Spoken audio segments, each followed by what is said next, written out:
Hello,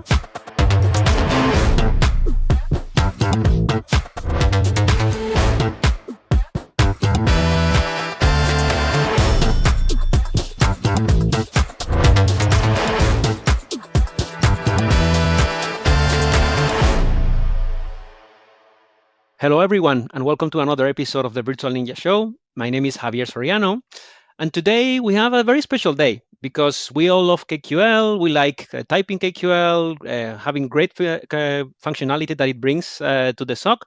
But today we're going to go beyond KQL. And for that, I have my colleague and friend, David. Hello, David. Please introduce yourself. Hey, Javier. Glad to be here. So my name's David Hoerster. As Javier said, I'm a peer of his on the Sentinel platform CXE team here at Microsoft. And I'm really excited to talk about notebooks and the data lake and how you can take advantage of the power of notebooks and kind of take it beyond just KQL. So it should be fun. Perfect. Thank you, David. And by the way, we're going to do the regular, script of a bit of talk, a bit of demo, and so on. But I want to let you know that to end the episode, we're going to have a special challenge. We're going to call it the Copilot Notebook Challenge. Okay, so stay tuned for that. We'll do it at the end of the show. It's very similar to the Pepsi challenge. So kind of showing my age, maybe, but... Indeed. So, David, to start with, let's tell the audience what a Jupyter Notebook is to start with. So that's a great question. What is a Jupyter Notebook? So at its core, a Jupyter Notebook is just a code file, right? So if you've ever worked with Visual Studio Code or Visual Studio and you've created files like PowerShell scripts or C# files, really you're just kind of working within a text editor.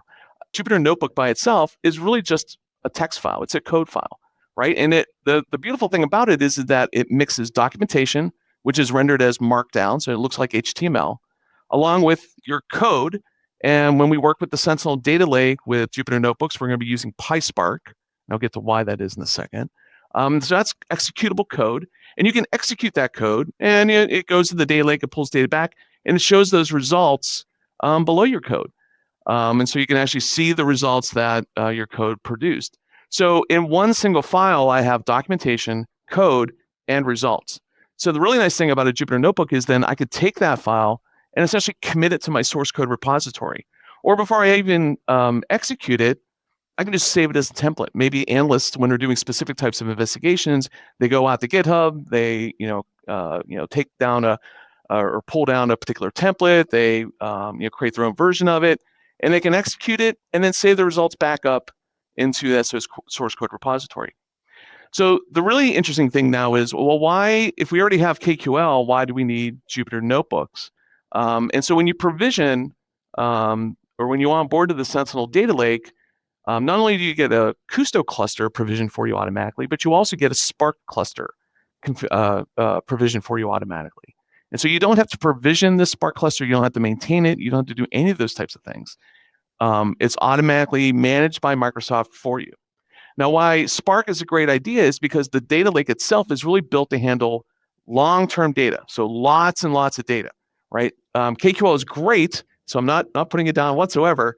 But when you're dealing with like terabytes and terabytes of data that's spanning back, 1, 2, maybe more years, KQL may not be the right tool for that job. And that's why we provision a Spark cluster for you.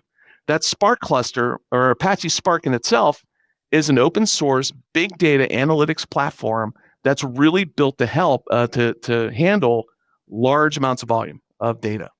And so it's able to basically scale out across a number of different nodes behind the scenes. You don't have to manage any of that also. And basically fetch all sorts of data, bring it back together, execute your code, and bring it back to you.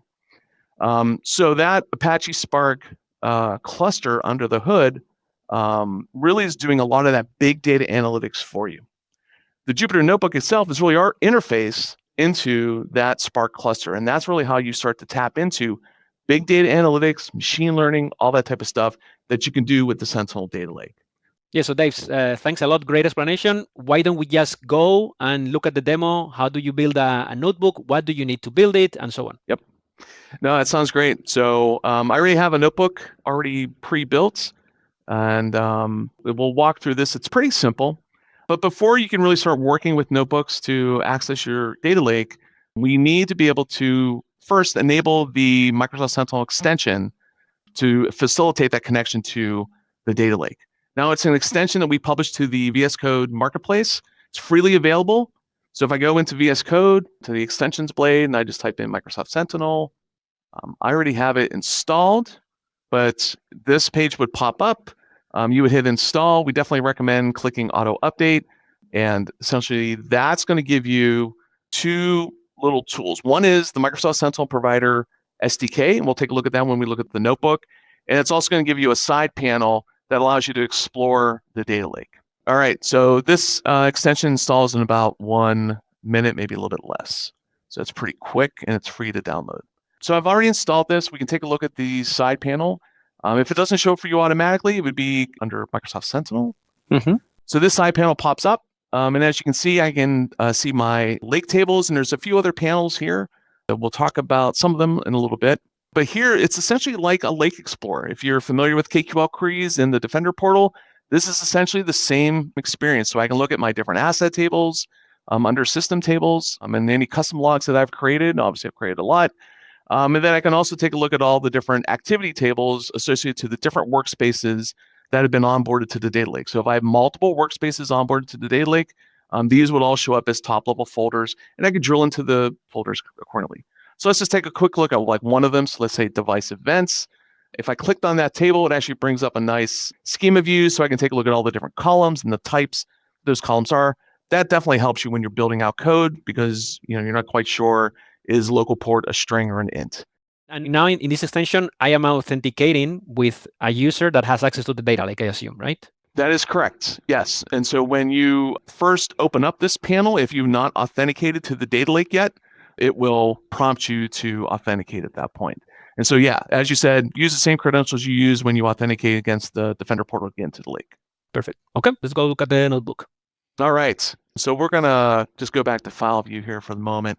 So my notebook, as I said before, is really a mix of markdown code and results.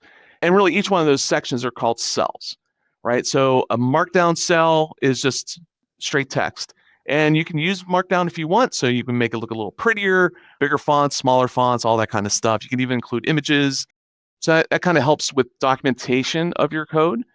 I have my Python code here because we're interacting with the Spark cluster using PySpark. That's the SDK that we're also using here.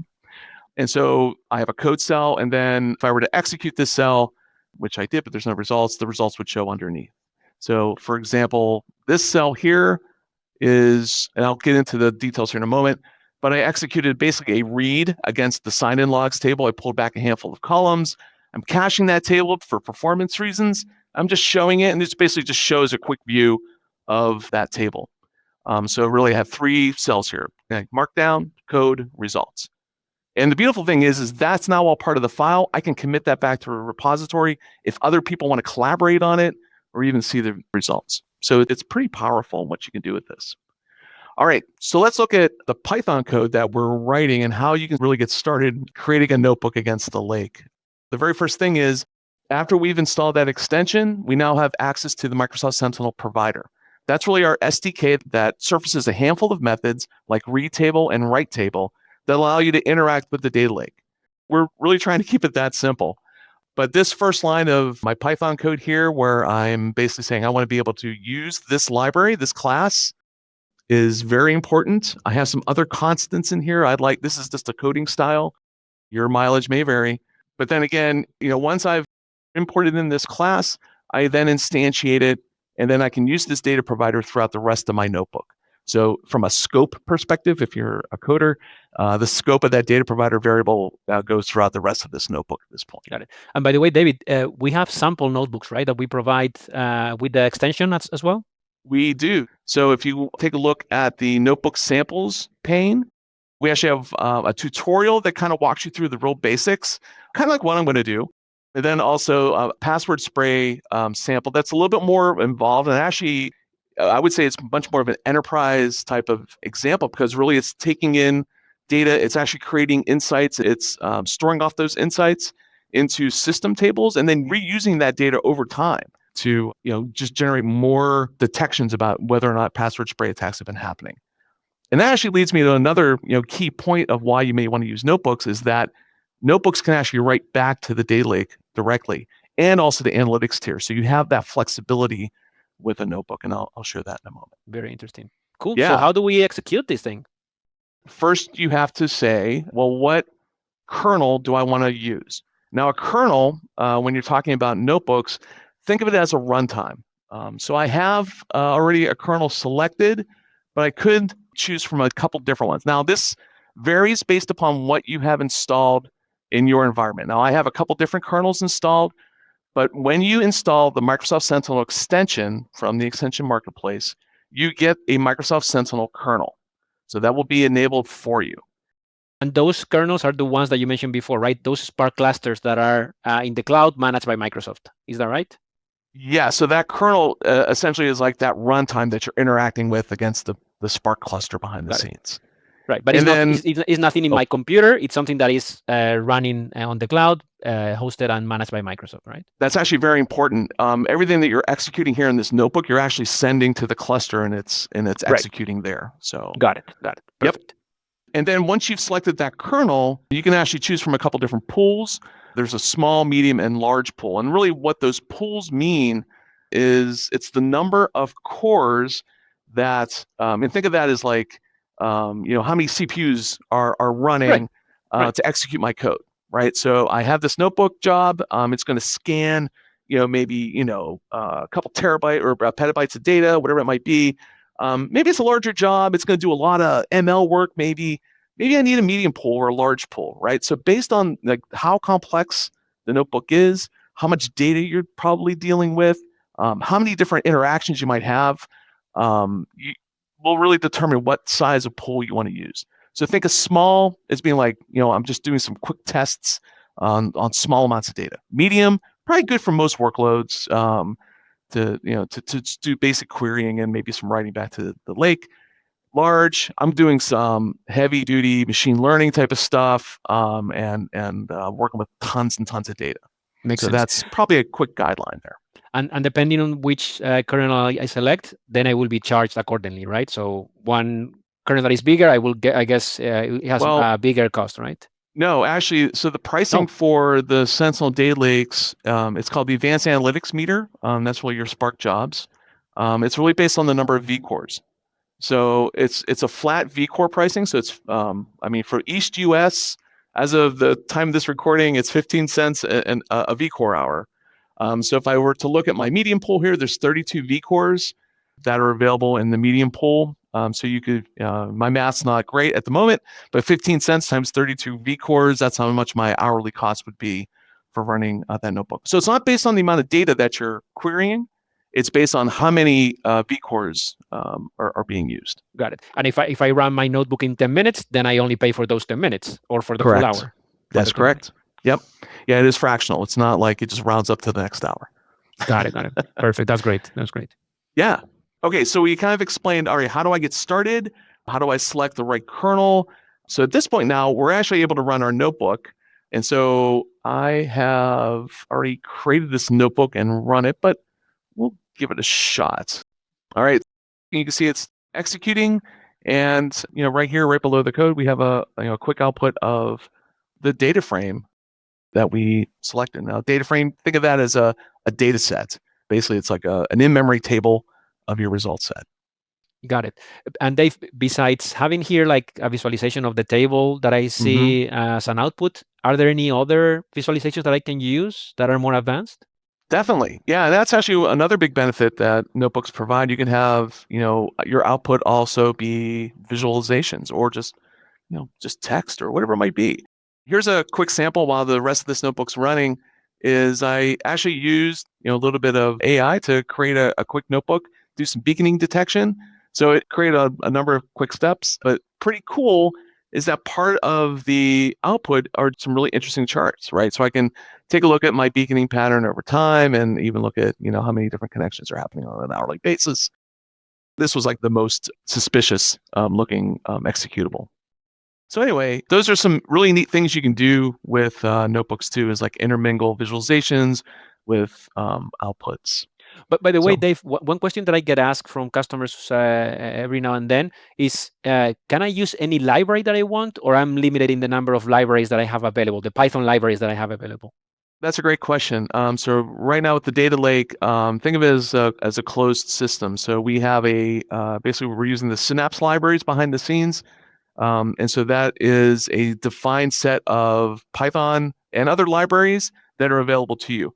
They include, I mean, there's a ton of them that are available. Most of the main ones that you would be using, like Matplotlib and Pandas, and lots of other different libraries are also available. So, but you can't bring in maybe a library you've created yet, or other external types of pieces yet. So one more thing, as we've seen with this output here, hey, this is great. It's a nice static table. I can kind of get a sense of the data, but maybe I want to perhaps work with this data a little bit more. Static text is nice, but not always the ideal thing. So there's actually another extension you can add into your VS Code environment you haven't already, called Data Wrangler. But it's another free extension. It's put out by Microsoft. And really what Data Wrangler allows you to do, again, you can just go ahead and install this thing. It's pretty quick to install. But what Data Wrangler allows you to do is two things. One, it provides some nicer visualizations of your data frame. And it also lets you shape and clean your data. But it works with Pandas data frames. What this allows me to do is, like, I can take this result set and let's just do a quick code change, right? I'm going to say I want to call 2 pandas on that data frame, and I'm going to comment this out. Now I cached this, so that should be pretty quick to get that back. All right, so I ran this code. So I basically am just representing this data frame as a Pandas data frame. So Data Wrangler works with Pandas data frames. As you can see right off the bat, it's a much nicer looking table. So just from a visual perspective, hey, this is great. I have some little column tools. I can do some sorting and filtering if I need to. But this is actually, you can get into some really nice things here where I go into column insights. So right away, it's going to take a look at that entire data frame. So that data frame, basically is kind of still on your Spark cluster. I still have it cached there, but it's bringing a lot of that data in to memory. And I can kind of see a distribution of my data now. So just at a quick glance, I can say that these are the 3 main states that people are logging in from, or here are my top 3 agents that people are using to sign in, and all that kind of like really good stuff. Or, hey, only these 3 IP addresses are accessing my environment. What's going on there? Yeah, so that's great information. This kind of gives you just a quick glance at like what's happening inside my environment or within my data frame. But then I can also open up Data Wrangler and really get into the power of this extension. Now this is going to open up in another tab, and there's a lot going on here. It's pretty busy, but it's very powerful. Again, this gives you that data insights view, and what you can start to do is clean your data, or shape your data based on how you're going to use it later on. So let's say in this case, I'm going to go through this kind of quick. I will say in the blog, I go into a little bit more detail, but let's look at this user type table. Okay, I have 3 values in here: member, guest, and a -1. I don't want -1. I don't know what -1 means. So I want to be able to filter that out. So I can use Data Wrangler to say, I want to create a filter rule, and I want to filter on user type. And I want to say where user type is equal to -1, and I don't want to keep the matching rows. And so when I make those changes, it takes a second or two, but you notice that the data frame updates and the changes are highlighted. So I can actually see here, it will get rid of this -1 row. So you can kind of eyeball what's happening when you make these changes. Now I can say, all right, I want to apply this. Great. So now I've filtered out all those -1s from my user type field. Now I can also say, you know what, I want to do something really interesting. I want to create 2 separate columns for user type. I don't want to be able to do string comparisons. I want to say, I want a Boolean type of thing. So I want an is guest and an is member column, and that makes my filtering a lot easier. So as you can see, like in Data Wrangler, I have all these different types of activities available. One of them under formulas is called a one-hot encode. And what that does is it basically says, hey, look at a particular column, let's say in this case, user type, and it's going to look at all the different values that are in user type, and basically it will create automatically columns for you that are true-false columns. So is this row a guest or is it a member? And this allows me to do much easier joining and filtering later on. So let's apply that. I'm going to do two more things real quick. I want to be able to rename these. I don't like the way these are named. So I can go into schema and I can say, I want to rename a column. I can say, I want to rename user type guest to is guest. And it will show me results. Let's apply that. And then last but not least, I want to use Copilot instead of one of these built-ins, because maybe I don't know what the action is I want to perform. Maybe I don't know what a one hot encode is. I can actually create a prompt and let the prompt then create the Python code that does the work. So I want to change user type member to is member. So let's say rename the column user type member to is member. It's working on it. Okay, so it shows you the code, right? So because it's AI generated, hey, let's take a look at this code before we actually accept it. This looks good. I'm going to run it. Takes a second. And then there you go. I can preview the results. This all looks good. Let's apply it. And so now I can look at my cleaned and reshaped data frame. So this is great. I've done all this work inside a data wrangler to shape this data frame, but I want to use it in my notebook. How can I do that? Well, then I can just export all this to the notebook. And the beautiful thing is it generates all that code, sticks it in my cell, and creates a little user-defined function for me. And I can go ahead and run it. And because it's code, I can rename stuff. I can change it around if I want to, but it kind of gets me started when I'm trying to, do some data cleaning and data manipulation. Look at that. Yeah, so pretty cool, huh? So Dave, we covered a bit about the notebooks themselves, how to execute them, how to use data Wrangler, which looks awesome, by the way. Can we talk a bit, just a few seconds, on what are the typical use cases, the security use cases that you can really deliver with a notebook that you cannot deliver with KQL? Well, I think a couple of really good use cases are those like detecting those low and slow attacks over time. So like password spray is a good one. It's kind of like a kind of a go-to example. But really, the way we've actually implemented the sample is that it really is doing that low and slow detection over time, and pulling out those signals over time, storing them in a kind of a refined table in the data lake itself, that then future runs of that password spray attack can then use those refined results to kind of say, hey, this does look like some bad stuff's happening. And they can actually take that and even push those results up to the analytics tier. So the notebook use cases really come into play when I need to bring in large amounts of data, or I'm going to work with large amounts of data. I need to refine that data over time through notebook jobs that we'll talk about in a second, and potentially either push data back into the lake or push it up into the analytics tier. So things like password spray attack, beaconing detection. So basically looking at all sorts of different types of executables across my environment and analyzing like where those different calls are going out to, and more and more. So just a ton of different examples. So you mentioned notebook jobs. What are those?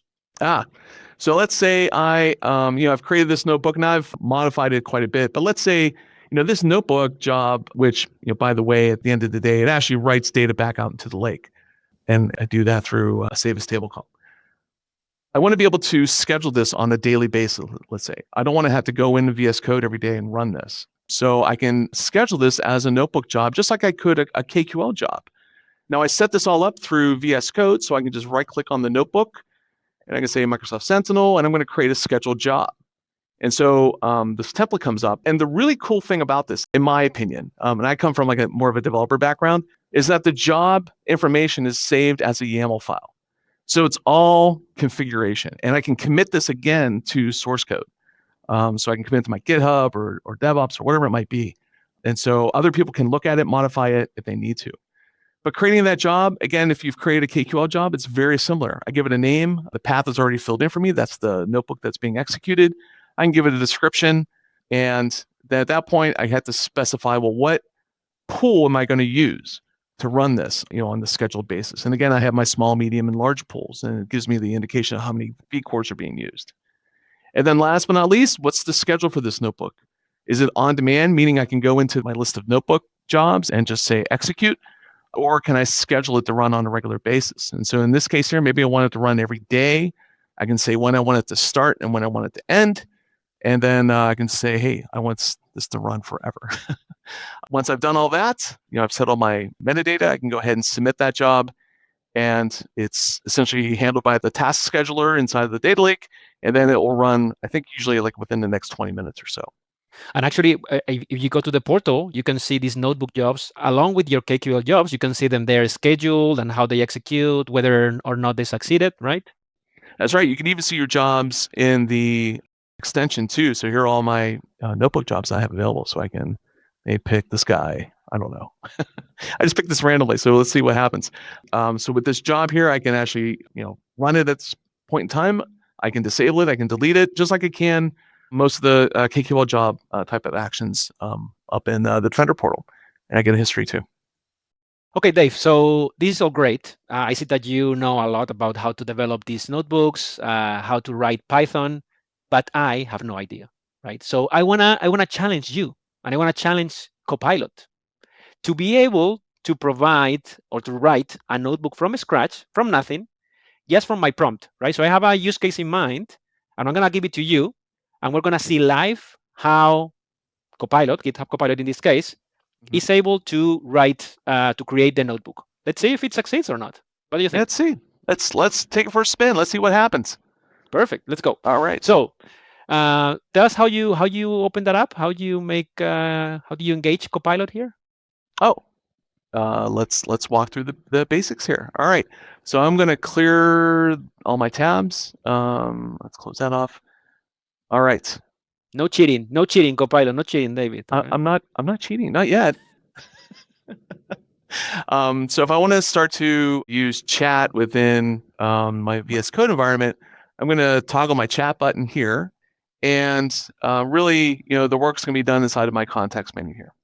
So what I want to do first is, I guess I'm going to wait for your challenge, but I do have some context rules that I authored, right? So if I'm using chat to create a notebook, really to do anything, usually you want to give some rules. You want to be able to tell the LLM, hey, kind of follow this type of pattern, or, exclude certain fields, or whatever it might be.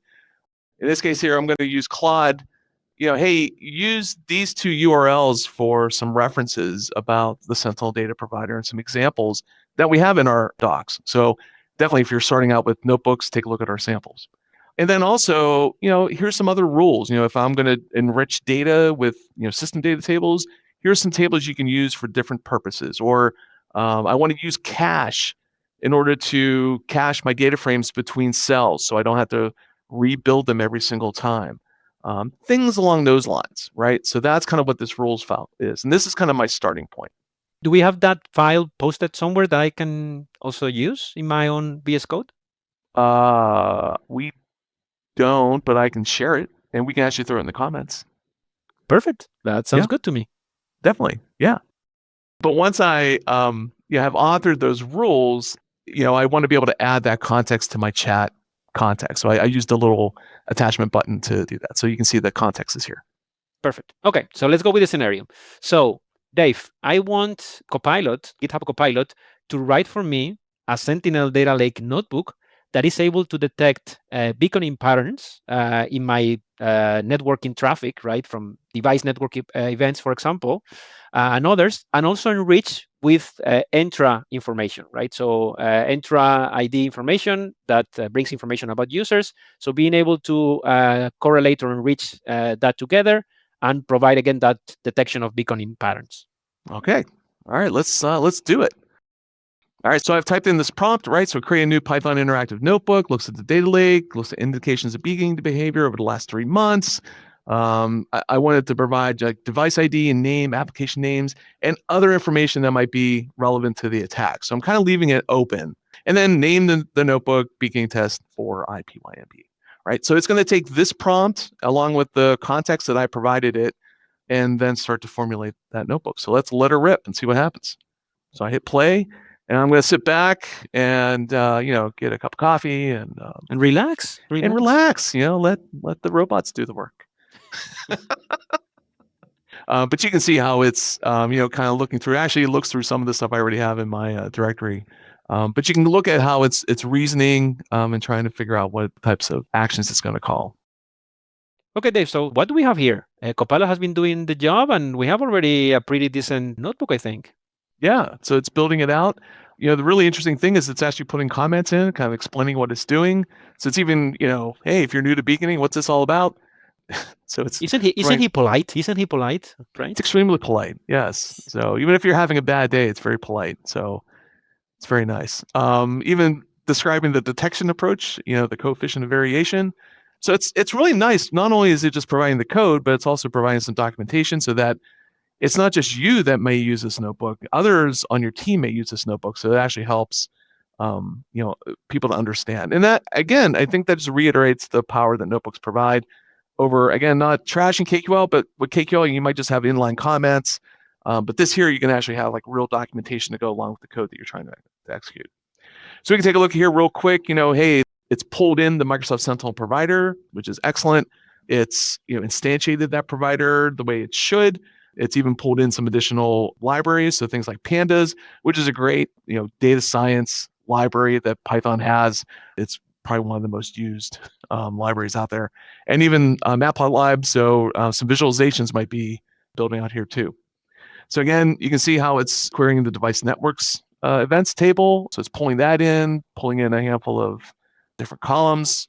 It's doing a lot of work here, which is pretty great. And even if I look over in the that it's basically created this. So it basically summarizes what it actually did, and it's prompting me whether or not I want to keep or undo this change. So I can actually review the code, review the notebook that it created, and kind of say, yeah, it looks good, or no, maybe try again. There's a lot here to go through. It's pretty cool. And on first glance, hey, look at this. Actually, this is really awesome. So notice that when I'm querying an activity table like device network events, it's specifying the workspace name. So that's key, right? I need to know what device network events table I'm going after. But also further down, it's enriching some of those results by data coming from entry users. Notice it's not specifying the workspace name when it calls entry users, which is the right way to make that call because you're going against system tables. So yeah, and I believe I specified that in my context. So I said, anytime you're going against system tables, don't specify the workspace name, but it may have also picked it up from the documentation I provided it too. So I think, Dave, that you won the challenge. I mean, this looks like super professionally made. Looks good. I can tell the audience that I have done this before, this. and it's the amazing results that it provides are unbelievable. Yeah. Yeah. Of course, review a bit the results to make sure that it delivers what you wanted. But in the testing that I've done, it's really unbelievable, and I didn't have to make any changes really to what it provided to me. Yeah, that is really one of the key things is that the number of, I would say, mistakes that are made. If I look back 3-4 months ago with older models versus today, it's amazing how quickly it's evolving. So, and how much better it's getting. Thank you so much, Dave. This looks amazing. All the things that Copilot can do for you in this context, and of course, the power of the notebook compared to just the regular KQL. Thank you so much for coming to the show, and we'll welcome you next time for the next great feature. Thank you, everyone.